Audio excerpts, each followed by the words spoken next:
disillusioned and, well, some people might say disheartened. But is he really heading for divorce? As ever, let me explain.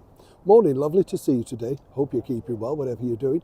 I wanted to share this with you because over here in the United Kingdom, I can't believe it's this. On this day in 1988 was the final time that we had, the pound paper note. Yeah, can you believe that, chums? I can't believe how quickly that's gone. I thought it was a lot later than that. And apparently on this day, 1988, was the introduction of the pound coin. Do you remember? And everybody wanted to get one because it was this, oh, look, I've got a pound coin. Now it's like small change, isn't it? Do you miss the paper notes, though? The traditional ones I thought were better, not like the plastic things that we have today, but apparently they're all environmental friendly. Either way, the one thing I do know is they go fast, don't they? So that's the thing. It's like the environment, allegedly, isn't it? All disappearing like your money. A little bit like this, some people might say. Prince Harry.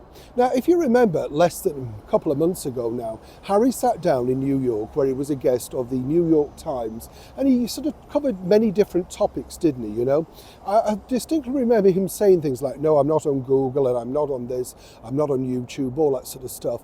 Very, very sort of pertinently telling, the host, well, no, you can't follow me, I don't do that sort of thing, I don't agree with it. Of course, less than a month later, of course, his wife's back on Instagram like a very sort of lovesick teenager, letting you know she's back, Didn't really work though, did it?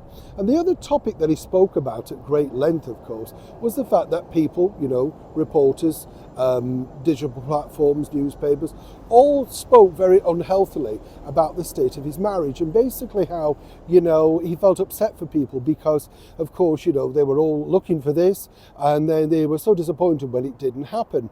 It's an interesting thing if you look at that conversation because Harry, I thought, was saying it but didn't necessarily believe it. I've been told from an excellent source that Prince Harry is a man who is very much disillusioned with his lot. It wasn't the plot, it wasn't the plan. And while Meghan, can put on that rictus grin and let the world know that things are hunky-dory and my husband loves this and loves being part of the entertainment business, what entertainment business? She's spoken Drew Barrymore about it was lovely to have lunch together, if we've had meetings all day.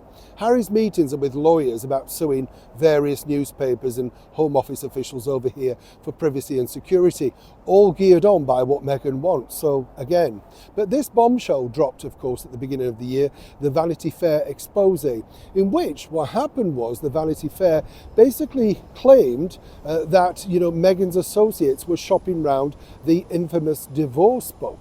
Now, here's where it gets really interesting because, Vanity Fair are literally not stepping back from this allegation. And as ever, we have to say allegedly. But, neither has, of course, Meghan Markle or Prince Harry indeed come out against that particular story. Now, according to the source that was working for them, Meghan has decided her new sort of operandus sort of modi of attack is this, that just don't, give it any more oxygen. But it's fascinating to think that the stories that are related to her, she suggests they don't pursue. Meanwhile, the stories against him, he has to go out in her defence, a bit like the knight in shining armour. And then, of course, we had this story popping up recently about separate lives, divorce rumours, all of that sort of stuff, scurrilous stuff, some people might say. But according to the source, things aren't as rosy in the garden as Meghan would have you believe. But she's blinkered, according to the former employee, because she's happy doing what she's doing. And Harry, as I say, really cannot believe how far his star has fallen. He was a golden boy of the royal family, everybody adored him, and they still do to a point. When they're out and about together, it's him that people gravitate towards. It's him they want a picture with, not a D-list actress from a soap that nobody can remember. And it's funny to think, isn't it, that when you look at the story like this, Harry probably, and I hate to say this, would be the last to know, because clearly he thought he was having a marriage, an escape from the goldfish bowl, the role in the royal family that he didn't want to have. For Meghan, divorce would be like shelling peas. She's done it before and famously, of course, sent back her ring via FedEx and in return, of course, for the magic mixer or something like that. Now, at this point, I'm not suggesting this is imminent, but according to the source, Meghan feels that she's flying high, found her independence again, and that's going to be something that Harry fails to rein in.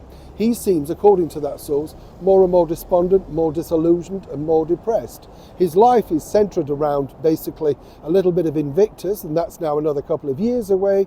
And the only other things he can look forward to are being, of course, a father. And she alluded to that, didn't she, when, well, if Papa or whoever's looking after them is around. So clearly that's not exactly 100% a full-time role. But as for divorce, well, Harry famously sat there on the chair and said he felt very sorry for everybody because it didn't happen. Soon people might start to feel a little bit more sorry for Prince Harry for not seeing, some might suggest, the obvious. Neil Sean in the very heart of London.